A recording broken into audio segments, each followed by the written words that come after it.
I'm Gab, he's Jules. Horrible grey skies over West London. Horrible grey skies over Jules' head as well. You like the Charlie Brown character? Oh. I am very sorry, Paris Saint-Germain out. I think, personally, deservedly so, over the two legs, losing 2-0.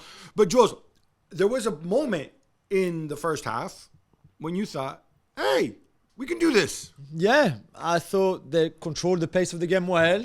They controlled that first half well. They played, I thought, with some sort of maturity, some cohesion collectively. They occupied the pitch really well, different zones, everybody. It could have been better because I think there was maybe a potential, considering Bayern was so obsessed with Kylian Mbappe. And it looked like it was a whole, Kylian plan. Yeah, and then exploit that. For example, if you pull, already you know that Upamecano and Stanisic would be alone on Mbappe, which means that De Ligt would be in that zone. If you put Hakimi and Vitinha a bit higher up, there was way to find even more spaces. They didn't do it as much as I would have liked them to do. But instead, they put somebody very quick and dynamic like Lionel Messi in the... Yeah, which again, no, but you're right. But I think there was potential in that first half to be really, really on top. And then they didn't take the chances. The one from Messi that Nuno Mendes crosses, I think he can even take a shot. The big one is obviously the Vitinha one.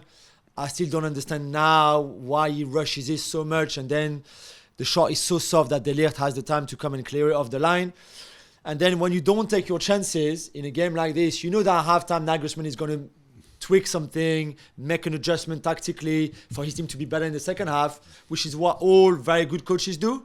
And not so good coaches like Christophe Galtier don't do anything. I think there's a resilience to this Bayern team. And Nagelsmann's courageous, making some big calls. Obviously, Stanisic ahead of Joao Cancelo. We're going to get into that later. That's still a call.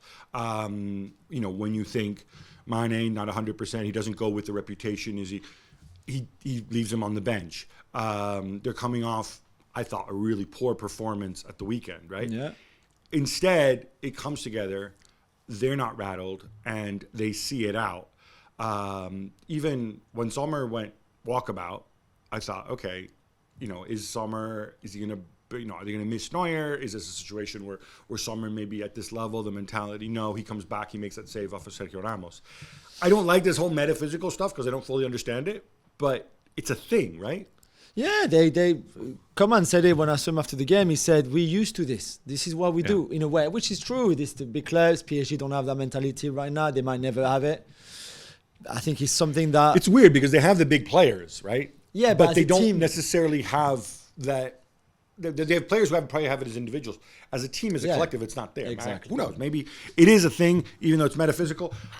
I got to ask, this raises a million questions about Paris Saint-Germain. And I think in some ways, it's kind of stupid because the million questions would be there regardless. Even if they win the Champions League, the million questions would be there. So questions aren't true, but hey, it's tradition. They've been eliminated. They've been knocked out again. Yeah. The only trophy they can win this year is Ligue 1. So the questions are up there.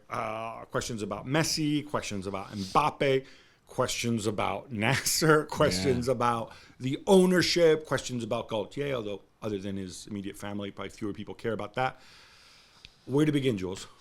I don't know. I think it's a bit early now because it's so recent and raw in a way. They're not going to make any decision quickly on Galtier's future. For example, although I don't think he's good enough for this level anyway. And I think right now you need an overhaul of that squad. You need to start building something like Ten Hag is doing at United or even Arteta at Arsenal.